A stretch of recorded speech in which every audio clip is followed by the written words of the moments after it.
Nous passons à la question numéro 4, donc, qui porte sur le recensement de la population 2016 avec le recrutement des agents recenseurs et la fixation de la rémunération.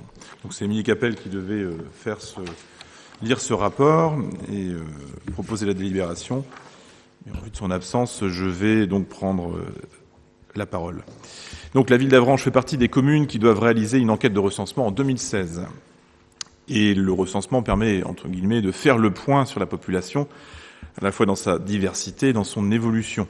Il doit permettre de répondre à différentes questions, avec notamment donc en jeu le nombre d'habitants sur le territoire de la commune, la pyramide des âges, les professions exercées, les conditions de logement, les modes de transport et les déplacements quotidiens, domicile-travail, domicile-études pour les jeunes qui sont scolarisés. Outre la détermination de la population légale, le recensement donne des indications chiffrées précises sur la population et les logements au niveau de la commune. Ces données sont indispensables pour faire les choix nécessaires en matière de politique de l'emploi ou encore d'équipements publics. Bien évidemment, on pense aux crèches, aux hôpitaux, aux écoles, aux équipements culturels et sportifs, etc. Il permet donc à la commune d'organiser la vie sociale de ses habitants. Le recensement s'effectue en collaboration avec l'INSEE, bien évidemment, qui est responsable de sa préparation. Le maire est responsable de l'exécution du recensement. Il lui appartient d'en assurer l'organisation. Et c'est en particulier le maire de la commune qui recrute les agents recenseurs et le conseil municipal qui fixe leur rémunération au regard de la dotation forfaitaire versée par l'État. La ville doit donc envisager le recrutement de 20 agents recenseurs pour janvier 2016. Ils seraient recrutés comme agents contractuels répondant à un besoin occasionnel de la ville, comme le stipule la loi, donc en l'occurrence l'article 2002-276 du 27 février 2002. Ils seront rattachés au service du secrétariat général, et donc à André Le Servoisier, ici présent. Les missions consiste à collecter des informations ciblées selon le guide d'entretien fourni par l'INSEE, d'interroger le public à l'aide de questionnaires préétablis et ensuite, bien entendu, de recueillir les réponses. Cette activité est une activité de terrain assurée directement sur les lieux de collecte de l'information, à savoir les habitations. Il impliquera des contacts fréquents avec les populations recensées.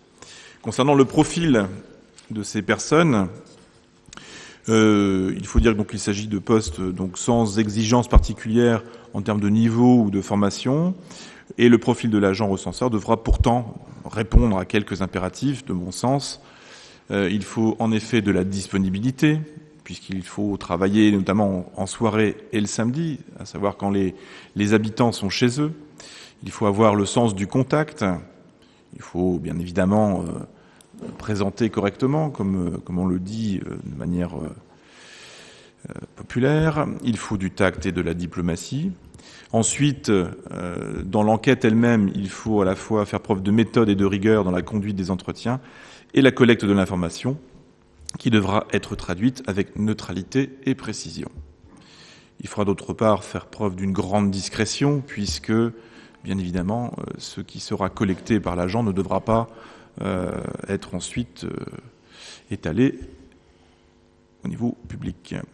Et puis, bien évidemment, il faudra que les personnes puissent être autonomes et qu'elles sachent gérer leur temps. Concernant la rémunération, donc la rémunération nette pourrait être calculée sur la base d'un forfait composé de plusieurs éléments. Le bulletin individuel, qui est évalué à 1,23 €, la feuille de logement ou feuille de logement non enquêtée, 82 centimes. Et enfin, un forfait réunion formation préparation, c'est-à-dire sont les temps où le groupe de recenseurs se retrouve pour bénéficier d'un encadrement, d'explication, qui serait tarifé à hauteur de 20 €. La durée du contrat, donc l'ensemble des agents recrutés pour cette mission, à temps partiel, bénéficiera d'un temps de formation en vue de réaliser une tournée de reconnaissance au début du mois de janvier. A priori, première quinzaine du mois. Et ainsi d'optimiser les conditions d'exécution de la collecte proprement dite qui aura lieu du 21 janvier au fin février 2016. S'en suivront ensuite quelques jours de constitution des dossiers INSEE, donc dossiers de contrôle et de comptabilisation. Ainsi, pour permettre de couvrir l'ensemble de la mission des agents recenseurs, il conviendrait de recruter ces derniers sur une période allant du 5 janvier 2016 au 4 mars. Donc après un avis favorable de la Commission des finances, il nous est proposé ce soir d'autoriser le maire à procéder au recrutement de 20 agents recenseurs pour la période du 5 janvier 2016 au 4 mars et de fixer leur rémunération sur la base des forfaits indiqués ci-dessus.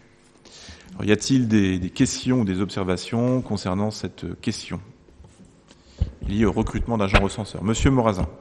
Oui, c'est pas noté au PV, mais ça va de soi, me semble-t-il. Il y aura sûrement du personnel de la ville d'Avranches qui vérifiera qu'il n'y a pas de problématique au niveau des personnes qui vont être chargées de ces prises de... Bien entendu, puisque ces agents sont rattachés au secrétariat général. Par quartier, j'imagine, c'est ça, oui, d'accord. Et nous, dans le recrutement, on ne va pas rentrer dans le détail, mais il s'agit de recruter des gens qui connaissent la ville, qui sont capables de savoir immédiatement où se trouve la rue Boudry, ou la rue des Sorbiers, ou la rue du Franc, ou je ne sais quelle rue. Donc on veille bien évidemment à ce que ces personnes soient familières du terrain. D'autres remarques ou d'autres questions? Madame Leroy. Merci, monsieur le maire. Je pense que vous serez aussi en relation avec Pôle emploi. Tout à fait. Oui, bien sûr, puisqu'il s'agit de prendre des gens qui sont sans activité professionnelle.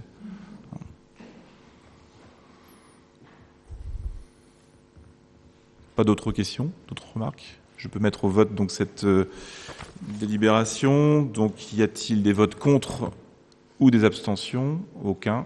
Donc, à l'unanimité, la question numéro 4 est adoptée.